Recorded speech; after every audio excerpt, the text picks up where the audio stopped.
అందరికీ నమస్కారం. ముందుగా ప్రేక్షకులందరికీ క్రోధినామ సంవత్సర ఉగాది పండుగ శుభాకాంక్షలు. అయితే ఉగాది పండుగ అనగానే మనందరం కూడా ఈ సంవత్సరం మొత్తం మన రాశి ఫలాలు ఎలా ఉన్నాయి, ఈ సంవత్సరంలో మనకి ఆదాయం ఎంత ఉంది, వ్యయం ఎంత ఉంది, ఇవన్నీ కూడా డీటెయిల్డ్ గా తెలుసుకోవాలని చాలా ఇంట్రెస్ట్ గా వెయిట్ చేస్తూ ఉంటాం కదా. అయితే ఈ ఉగాది రాశి ఫలాలు మనకి డీటెయిల్డ్ గా ఇన్ఫర్మేషన్ ఇవ్వడం కోసం మనతో ఉన్నారు ప్రముఖ జ్యోతిష్య వాస్తు పండితులు, జ్యోతిష్య వాస్తు శిక్షణ నిపుణులు, ప్రముఖ ఆధ్యాత్మికవేత్త, లలిత ఉపాసకులు బ్రహ్మశ్రీ నానాజీ పట్నాయక్ గురువు గారు. మరి పూర్తి వివరాలు గురుగారు వాటిలో అడిగి తెలుసుకుందాం. నమస్కారం గురుగారు. శ్రీమాత్రే నమః. గురుగారు, మరి ఈ క్రోధినామ సంవత్సరంలో మీన రాశి వారికి ఆదాయం ఎలా ఉంది, వ్యయం ఎలా ఉంది, రాజపూజ్యం అవమానం, పూర్తి వివరాలు ఎక్స్ప్లెయిన్ చేయండి. తప్పకుండా. మనం కామన్ గా కూడా పంచాంగం తీసుకుంటే ఉగాది అనగానే పంచాంగ శ్రవణం, అందులో ఆదాయము, వ్యయము, రాజపూజ్యం అవమానమే చూసుకుంటాం మీరు అడిగినట్టుగా. అయితే ఈ 11/5 అంటే ఆదాయం 5, ఆదాయం 11, ఖర్చు 5 చూపిస్తుంది. కాస్త పర్వాలేదు. ఆదాయం 11 ఉంది, ఖర్చు 5 ఉంది. అదేవిధంగా 2, 4 అంటే రాజ్యపూజ్యం 2, మెచ్చుకునే వాళ్ళ సంఖ్య 2, అవమానించే వాళ్ళ సంఖ్య 4 ఉంది. అయితే దీన్ని ఎలా మార్చుకోవడం, ఎందుకంటే ఇది ఎలాగుందో అలాగే యాజ్ ఇట్ ఈజ్గా మనం అనుభవించాలని రూల్ లేదు. ఇక్కడ 2 విషయాలు. ఒకటి, దానికి ఏ గ్రహ సంబంధమైన పరిహారం చేసుకోవాలి, ఏ దేవత ఆరాధన చేసుకోవాలి. ఎప్పుడు కూడా అమ్మవారి ఆరాధన చేసుకునేటువంటి వ్యక్తికి గ్రహస్థితులు ఎలా ఉన్నా అనుకూలిస్తాయి, పెట్టుకోండి. అయితే ఇక్కడ ఈ అవమానం తగ్గించుకోవాలి, రాజ్యపూజ్యం పెంచుకోవాలి వీళ్ళకి. ఎందుకంటే ఇది మాత్రం బ్యాలెన్స్డ్గానే ఉంది, ఆదాయం ఏం బ్యాలెన్స్డ్గానే ఉంది. చూసుకుంటే కనుక మీనం వారికి రాజ్యపూజ్యం పెరగాలి అంటే ముఖ్యంగా ఇప్పుడు రాహు రాశిలో సంచరిస్తున్నాడు కాబట్టి దుర్గా ఆరాధన, దక్షిణామూర్తి యొక్క స్తోత్ర పఠనం చేసుకుంటే ఖచ్చితంగా రాజ్యపూజ్యం పెరుగుతుంది. అంటే మీరు సరైనటువంటి సమయంలో సరైన నిర్ణయాలు తీసుకుంటా, సరైన పనులు తెలియకుండా అని చేస్తారు, మిమ్మల్ని మెచ్చుకునే వాళ్ళ సంఖ్య కూడా పెరుగుతుంది. మీరు అవమానం తగ్గాలి అంటే లలితా అమ్మవారి యొక్క స్తోత్ర పఠనము, అందులో ముఖ్యంగా కర్పూర వీటికి ఆమోద సమాకర్ష దిగంతరాయే నమః అనే నామస్మరణ అవమానాన్ని తగ్గిస్తుంది. అదేవిధంగా సూర్యుడిని చూస్తూ కూడా ఓం మిత్రాయ నమః అనుకున్నా కూడా అవమానం తగ్గుతుంది. సర్వసాధారణంగానే వీళ్ళకి ఏంటంటే రాహు రాశిలో ఉన్నందుకు కొంచెం మీనరాశిలోకి రాహు ఎంటర్ అయినప్పటి నుంచి ఏదో తెలియని ఒక గాబరా, ఏమవుతుందో, ఎలా అవుతుందో, ఏముంటుందో, ఎలా జరుగుతుందో అనే ఒక స్ట్రెస్ ఉంటూ ఉంటుంది. కొంచెం దాని విషయంలో కొంత జాగ్రత్త వహిస్తూ ఉండాలి. అదేవిధంగా కుటుంబ స్థానం ఏదైతే ఉందో, కుటుంబ స్థానంలో ఉన్నటువంటి గ్రహస్థితి, కుటుంబాధిపతి ఉన్నటువంటి స్థితి, ఇవన్నీ కనుక చూసుకుంటే, అంటే ధనాధిపతి ఉన్న స్థితి కనుక చూసుకుంటే, ఎలాగో వీళ్ళకి 11/5గా వచ్చింది కాబట్టి ఆదాయం 11 ఉంది.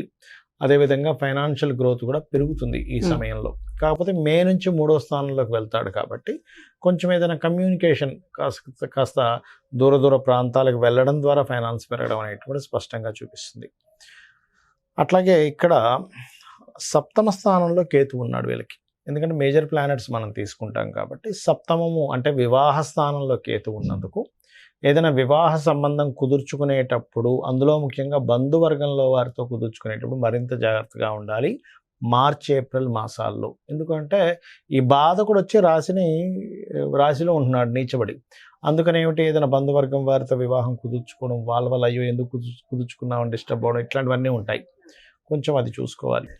అండ్ అలాగే వీలైతే ఒకవేళ ఇంకా కంపల్సరీ అయ్యి వివాహం ముందుకు వెళ్తున్నామంది అన్నప్పుడు కాస్త బుధ కేతు గ్రహాల దగ్గర దీపారాధన చేసుకున్నట్లయితే బాగుంటుంది. అదేవిధంగా వీరు మార్చ్ ఏప్రిల్ మాసాల్లో ప్రాపర్టీస్ అవి కొనుగోలు చేయకపోవడమే మంచిది. చేయకపోవడం మంచిది. సంతాన అభివృద్ధికి అయితే బాగానే ఉంది చెప్పాలంటే వీళ్ళకి, ఎందుకంటే పంచమం మీద కొంతవరకు దృష్టి ఉంది. అయితే వీటన్నిటికంటే కూడా వీరికి లాంగ్ జర్నీస్ చేయడం ద్వారా హైయర్ ఎడ్యుకేషన్ విషయాలకి డబుల్ ట్రాన్సిట్ ఉంది. అంటే శని గురు ఇద్దరు గ్రహాల యొక్క దృష్టి డబుల్ ట్రాన్సిట్ అనేటువంటిది భాగ్యభావం మీద ఉంది కాబట్టి తండ్రి నుంచి, గురువుల నుంచి లాంగ్ జర్నీస్ వల్ల, బ్యాంక్స్ వల్ల లాభం కనబడుతుంది. ఉద్యోగ అవకాశాలు కూడా చాలా చక్కగా వస్తాయి, అందులో ఎటువంటి ఇబ్బంది లేదు. కాకపోతే కాస్త ఇంపోర్ట్ ఎక్స్పోర్ట్ బిజినెస్ చేసేటువంటి వారు, ఇన్వెస్ట్మెంట్స్ చేసేవారు కొంత జాగ్రత్తగా ఉండాలి. ఎందుకంటే మీన రాశి వారికి సహజంగానే 12వ స్థానంలో శని భగవాను నుండి ఏళ్ళనాటి శని ప్రారంభమైంది. సంవత్సరం 3 నెలల నుంచి ఇంకొక సంవత్సరం 4 నెలలు అవుతుంది దాదాపుగా. సో ఏళ్ళనాటి శని 12లో ఉన్నప్పుడు సర్వసాధారణంగా జరిగే మిస్టేక్స్ ఏంటంటే ఇన్వెస్ట్మెంట్స్ చూసుకోకుండా కొంచెం ఎక్కువ ఇన్వెస్ట్మెంట్స్ చేస్తూ ఉంటారు. అది కాస్త చూసుకోవాలి వీరు. ఆ యొక్క జాగ్రత్త కనుక తీసుకున్నట్లయితే అన్ని విధాలా బాగుంటుంది. అన్ని విధాలు బాగుంటుంది, చాలా బాగుంది. ఓవరాల్ గా మీనరాశి మరింత బాగుండడం కోసం చిన్న చిన్న రెమెడీస్ రాజరాజేశ్వరి అమ్మవారి యొక్క ఆరాధన కనుక చేసుకున్నట్లయితే మరింత బాగుంది. చాలా సంతోషం గురుగారు. ఇవే కాకుండా ఇంకేమైనా జాగ్రత్తలు తీసుకోవాల్సిన అవసరం ఉంటుందంటారా? జాగ్రత్తలు అంటే ఏం లేదమ్మా, ఒకటి గుర్తుపెట్టుకోండి, నేను చెప్పేది ఒకటే. మనకి ఎప్పుడైనా సరే గ్రహస్థితిలో ఎలాగున్నా, అంటే మన జాతకం ఎలా ఉంది, వాస్తు ఎలా ఉంది, ఇవన్నీ ఎలాగున్నా నేను చెప్పేది ఒకటే, అమ్మవారిని గనక మనం ఆశ్రయించినట్లయితే ఇవన్నీ కూడా పక్కకు పోతాయి. అయితే మరి ఈ శాస్త్రం ఎందుకు ఇచ్చింది అమ్మవారు? ఈశ్వరుడే స్వయంగా కూడా జ్యోతిష్ శాస్త్రాన్ని ఇచ్చాడు కదా, మనం చెప్పుకుంటూ ఉంటాం కొన్ని వాటిల్లో మహర్షుల ద్వారా మనకు అందించాడని. మరి ఆ పరమేశ్వరుడు ఎందుకు అందించాడంటే మనకు ఒక జాగ్రత్త చూసుకోవడానికి, ఒక రూట్ మ్యాప్ లాగా మనం ఒక తయారు చేసుకుంటున్నాం.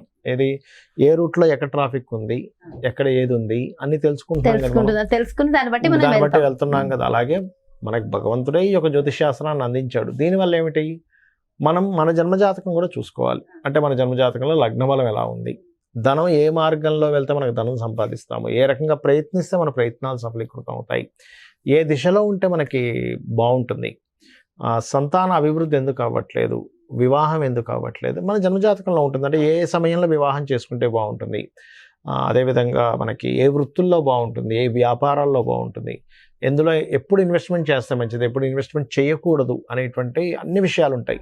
మీకు అనిపిస్తుంది మరి ఇవి అన్నీ మన జన్మజాతకంలో ఉంటే మనం మరి ఈ గోచార ఫలితాలు ఇవన్నీ ఎందుకు చెప్పుకుంటున్నాం అంటే ఒకటే గుర్తుపెట్టుకోండి అమ్మా.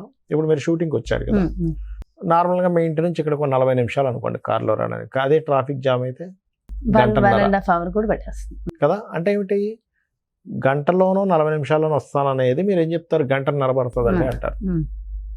అంటే మీ కారు, మీరు మీ డ్రైవర్ కానివ్వండి, మీరు ఓన్గా డ్రైవ్ చేసుకున్నా మీ కారు అదే రోడ్డు అయినా కూడా మరి ట్రాఫిక్ ఉన్నప్పుడు ఏమో ఎక్కువ టైం పడుతుంది, ట్రాఫిక్ లేనప్పుడు హాఫ్ అన్ అవర్లో రాగలుగుతున్నారు. అంటే దాని అర్థం ఏమిటి, సమయం బయట ఉండే వాతావరణం కూడా మనకు సహకరిస్తేనే మనం సమయానికి వెళ్ళగలం. అలాగే గోచారం అనేటువంటిది ఏంటంటే ఇప్పుడున్న గ్రహస్థితి, ఇప్పుడుండే గ్రహస్థితి ఏ విధంగా ఉంది, పరిస్థితులు ఎలా ఉన్నాయి అనేది చెప్పేదే గోచారం. సో ఈ సంవత్సరం ఈ విషయాలు ఇలా ఉంది కాబట్టి నువ్వు ఈ రెమెడీ చేసుకో, నీ జన్మజాతకం కూడా చూసుకో, ఈ రెండు కలుపుకో. అందుకు ఇంకోటి ఏంటి, నేను ఒకటే చెప్తా, నా జాతకం ఎలా ఉంది, నా దశ ఎలా ఉంది, పాడైపోయింది, ఏం పెట్టుకోకండి, అమ్మవారిని నమ్ముకోండి. అమ్మవారి అంతా దారి చూపిస్తుంది మనకి. ఎలా ఉన్నా జాతకం ఎలా ఉన్నా అమ్మవారు చూపిస్తుంది. అమ్మని చేయి పట్టుకుంటే తిండి కొదవ ఎలా ఉండదో, అమ్మవారిని పట్టుకుంటే వాడికి దేనికి కొదవ ఉండదు. ఎంతో చక్కగా చెప్పారు గురుగారు. అంటే ఎంతో ఒక ధైర్యం, ఒక మోటివేషన్. అంతే కదా, అమ్మని పట్టుకున్న వాడికి తిండి కొదవ ఉంటుందా? ఏమి ఉండదు, అమ్మాయి చూసుకుంటుందండి. అలాంటిది అమ్మవారిని పట్టుకుంటే దేనికి కొదవ ఉంటుంది చెప్పండి. ఎంతో ఎంతో చక్కటి స్థైర్యాన్ని అందించారు. థ్యాంక్ యూ సో మచ్ గురువు గారు.